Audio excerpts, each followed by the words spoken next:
Assalamualaikum warahmatullahi wabarakatuh. Salam sejahtera bagi kita semua. Shalom, Om Swastiastu, Namo Buddhaya, salam kebajikan. Perkenalkan, nama saya Michael, dosen tetap S1 Akuntansi, Prodi Akuntansi, Fakultas Manajemen dan Humaniora, Universitas Pradita.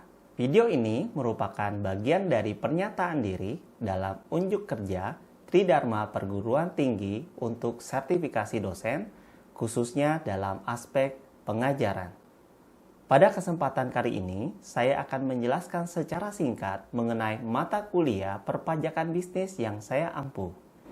Mata kuliah ini dirancang untuk membekali mahasiswa pada pemahaman konseptual serta keterampilan praktis dalam merancang, menjalankan dan melakukan evaluasi strategi pembelajaran. Mata kuliah perpajakan bisnis merupakan rumpun mata kuliah perpajakan dengan bobot 3 SKS pada semester keempat. Dan capaian dari pembelajaran ini adalah bagaimana mahasiswa mampu melakukan perencanaan bisnis dan keuangan secara terstruktur, mampu memanfaatkan teknologi sebagai pendorong efisiensi dan efektivitas kerja, serta pengambilan keputusan. Dan capaian dari mata kuliah ini bagaimana mahasiswa mampu menjelaskan konsep dasar, fungsi, dan sistem terkait bagaimana menyusun perhitungan PPh dan sesuai dengan regulasi perpajakan yang berlaku di Indonesia. Pada kesempatan kali ini, saya akan memberikan penjelasan mengenai bagaimana pajak penghasilan PPh pasal 21. Dalam hal ini, terdapat learning objective atau merupakan capaian dari mata kuliah ini, bagaimana mengidentifikasi objek dan bukan objek PPh pasal 21, di mana bagaimana menghitung perhitungan PPh pasal 21 bagi pegawai tetap, pegawai tidak tetap, dan bukan pegawai. Nah, dalam hal ini, bagaimana mahasiswa menghitung PPh pasal 21, serta bagaimana menentukan objek PPh pasal 21, final dan non-final, serta bagaimana mahasiswa menghitung perhitungan PPh pasal 26, dan ketika sudah menghitung, kemudian bagaimana membayarkannya serta melaporkan PPh pasal 21 atau PPh pasal 26, bagaimana nantinya praktek penyelesaian studi kasus PPh pasal 21 atau PPh pasal 26 dengan menyusun pelaporannya dengan melakukan pengisian ISPT PPh pasal 21 dan PPh pasal 26 melalui saluran elektronik, yaitu Direktorat Jenderal Pajak melalui Cortex System. Kali ini kita akan membahas secara rinci bagaimana PPh pasal 21 dan PPh pasal 26 yang nantinya saya bersama mahasiswa akan berinteraksi secara langsung bagaimana mempraktekkan pembelajaran PPh pasal 21 sebagai bagian dari mata kuliah perpajakan bisnis dengan real case dan real experience di lapangan, serta bagaimana mahasiswa mampu memanfaatkan teknologi yang dirancang, bagaimana mahasiswa bisa menyiapkan dan melaporkan SPT itu dengan benar, lengkap, dan jelas. Assalamualaikum warahmatullahi wabarakatuh. Salam sejahtera bagi kita semua. Shalom, Om Swastiastu, Namo Buddhaya, salam kebajikan.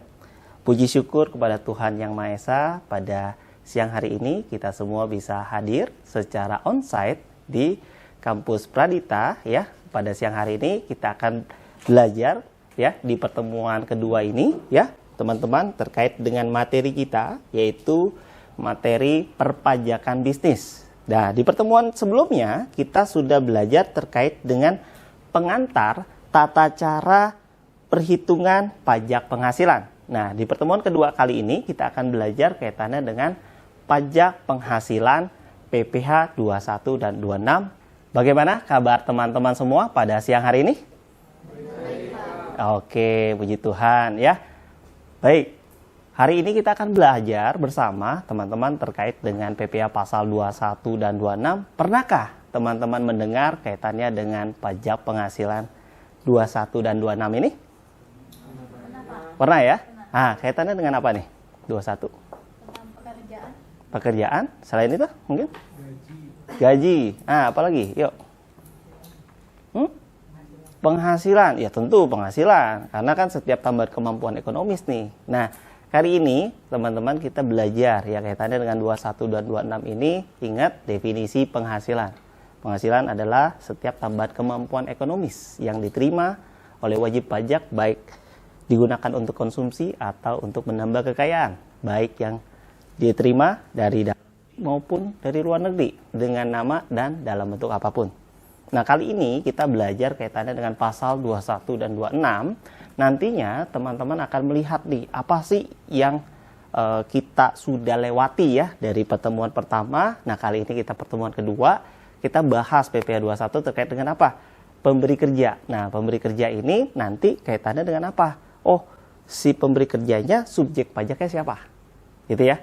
Nah, kita pahami bahwa subjek pajak itu ada orang pribadi, ada badan. Nah, badan itu definisinya apa? Sekumpulan orang atau modal. Nah, bentuknya di sini, teman-teman, ada PT, ada CV, ada firma, ada kongsi, kemudian apa lagi? Yayasan. Nah, artinya lawan transaksinya ketika ada sebuah apa? Perintah. Ada sebuah apa di sini? Penugasan. Nah, kaitannya dengan orang pribadi nantinya ya, si pekerja, teman-teman harus melihatnya dari sisi penghasilan yang diterima berdasarkan subjek pajak siapa nih. Nah, apakah orang pribadi atau lawan transaksinya? Nanti di pertemuan berikutnya kita akan belajar kaitannya dengan PPh pasal 22 dan 23. Nah, sistem yang ada di Indonesia, teman-teman, bagaimana pajak penghasilan nanti diterima oleh orang pribadi, dalam hal ini penerima penghasilannya. Nah, berarti ada apa sih PPh 21 ini dengan 26? Perbedaannya apa 21 dengan 26, teman-teman? Coba Anda perhatikan di sini. Kalau untuk PPh 21 tuh untuk subjek pajak orang dalam negeri. Misalnya buat 26 tuh dari luar negeri orangnya. Oh, berarti kalau orang pribadi yang ada di Indonesia ya lawan transaksinya orang pribadinya bekerja sebagai apa nih? Karyawan ya. Nah, jadi nanti dia akan dilakukan pemotongan PPh pasal 21. Nah, kemudian jangan lupa teman-teman, kalau misalkan posisinya WP-nya dari luar negeri. Nah, kalau dia dari luar negeri, dia dipotong PPh pasal 26. Ya, kita lihat ya di sini apa sih yang penting nih. Nah, skema yang teman-teman perlu tahu ya ketika kita belajar ya kaitannya dengan PPh 21 ini ya.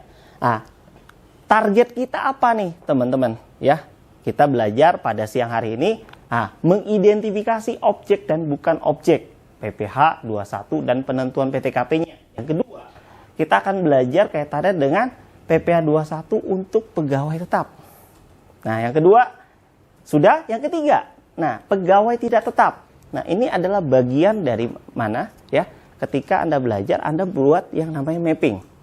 Oke. Kemudian apa? Ya, yang ketiga adalah bukan pegawai, teman-teman. Jadi ada yang sifatnya non-final, ada yang sifatnya final. Nah, kalau yang final apa aja sih? Ada yang tahu, teman-teman? Boleh? Ya? Auditor. Auditor posisinya itu bukan pegawai. Selain itu, yuk, yang final. 21 yang kaitannya final, teman-teman. Apa? Masih ingat? 21 yang kaitannya final. PPh 21 yang kaitannya final, teman-teman. Apa? Masih ingat? 21 yang kaitannya final. Pensiunan. Terus apa lagi, teman-teman? Yuk. Royalti nanti beda. Posisinya penerimanya siapa? Kalau orang pribadi, ya, dia akan dipotong PPh-nya bukan 21, teman-teman, melainkan 23. Ya, 23 atas apa? Bunga, dividen, sewa selain tanah dan atau bangunan, kemudian apa? Royalti. Jadi kalau royalti dia terima untuk orang pribadi, konteksnya objeknya harus Anda tahu. Nah, objeknya apa? Yaitu pasal 23. Nah, ini bagian dari withholding. Kita lihat ya. Nah, jadi target kita teman-teman sampai dengan bagaimana Anda memahami PPh 21 yang sifatnya final, kemudian 26. Nah, tadi 26 berarti kaitannya dengan apa? WP yang ada di luar negeri yang bekerja di Indonesia. Nah, ingat di pasal 2 ya, kaitannya dengan subjek pajak ini ya. Pasal 2 Undang-Undang PPh ini kaitannya dengan apa? Subjek pajak. Nah, ketika Anda memahami subjek pajak, Anda harus tahu objek pajaknya. Tadi kita tahu definisi penghasilan adalah setiap tambahan kemampuan ekonomis. Berarti nanti yang menjadi objek penghasilannya, objek PPh pasal 21, ada apa aja nanti ya teman-teman? Ada dari gaji, ya, upah, honor, ya. Kemudian apa lagi?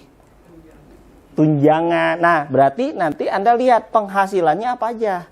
Penghasilan untuk, contoh kita sudah mapping apa? Pegawai tetap. Kemudian pegawai tidak tetap dan bukan pegawai. Nah, jadi penghasilannya di sini ada yang teratur, ada juga yang tidak teratur. Nah, kemudian teman-teman nanti di akhir ada penugasan bagaimana Anda menyelesaikan ya studi kasus dari PPh 2126. Nah, kita lihat ya bersama mappingnya nih, teman-teman, bagaimana Anda membuat ya PPh 21 ini menjadi menarik ya. Nah, kita lihat ya bersama mappingnya di sini, teman-teman. Jadi kalau kita bicara withholding tax, dia dipotong atau dia yang memotong? Ayo, PPh 21. Dia lakukan pemotongan atau dia dipotong? Siapa yang mau? Ayo, silakan. Karyawan yang dipotong, Pak. Karyawan yang dipotong. Kenapa dia dipotong? Karena dia dapat penghasilannya dari perusahaan. Berarti dari pemberi kerja. Oke, teman-teman. Ya, jadi dalam mekanisme withholding tax ini dipotong sama memotong, Anda hati-hati. Ya, nanti kita setelah ini ya di pertemuan berikutnya kita akan belajar kaitannya dengan 22 dan 26 ya. 22 dan ya pasal 23 ya, kaitannya dengan materi kita nih sesuai dengan RPS ya, teman-teman. Bagaimana nanti Anda belajar PPh pasal 22 dan 23 di pertemuan berikutnya. Nah, sampai sini adakah yang mau ditanya teman-teman, bagaimana helikopter view kita memahami withholding tax yang ada di Indonesia? Ya, ingat withholding tax ini penting untuk Anda pelajari, nantinya relate dengan SPT PPh Badan. Jadi di perpajakan bisnis Anda harus memahami di pertemuan awal bagaimana Anda lihat mekanismenya, pengertian dari ya PPh itu sendiri, kemudian Anda cek ya kewajibannya per masing-masing pasal. Oke? Nah, baik teman-teman, ya kita akan lanjutkan ya terkait dengan apa yang sudah Anda pelajari di sini, ya kita buat nih summary-nya. Nah, ya summary-nya apa sih pada siang hari ini teman-teman di pertemuan kita kaitannya dengan PPh pasal 21, inilah dasar hukumnya teman-teman.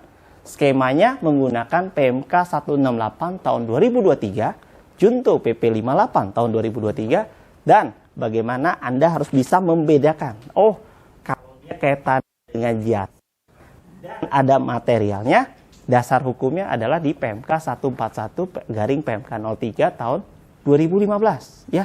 Di mana Anda harus bisa membedakan nih. Oh, kalau barangnya sendiri sama jasa, nanti untuk 21-nya Anda potong dari jasanya.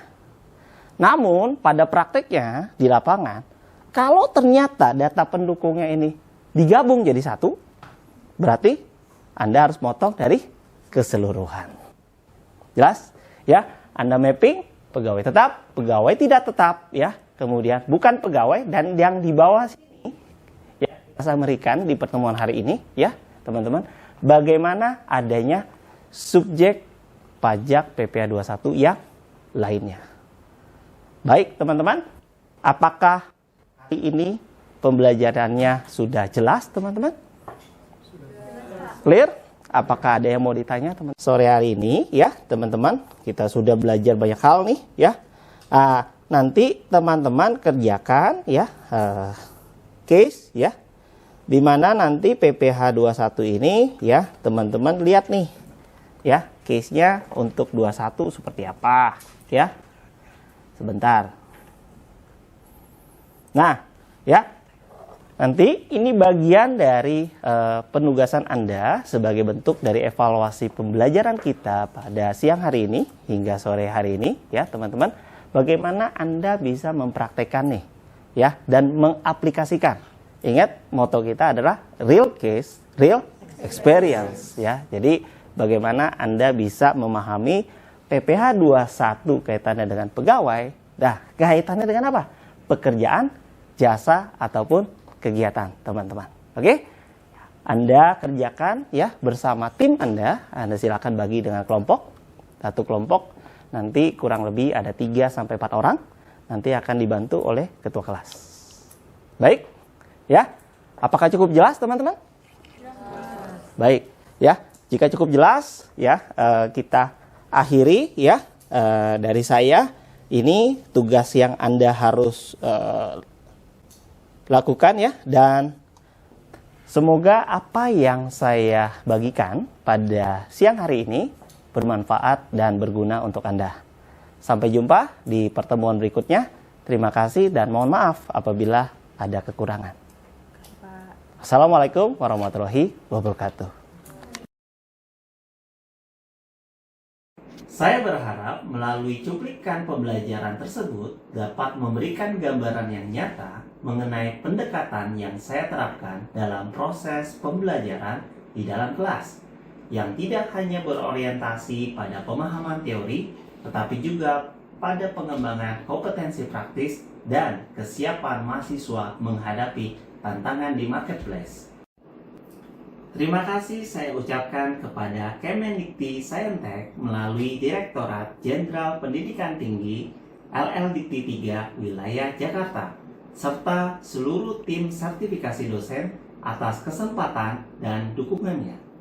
Saya juga mengucapkan terima kasih kepada pimpinan Universitas Pradita, kolega dosen, serta semua mahasiswa yang telah berkontribusi dalam proses pembelajaran ini.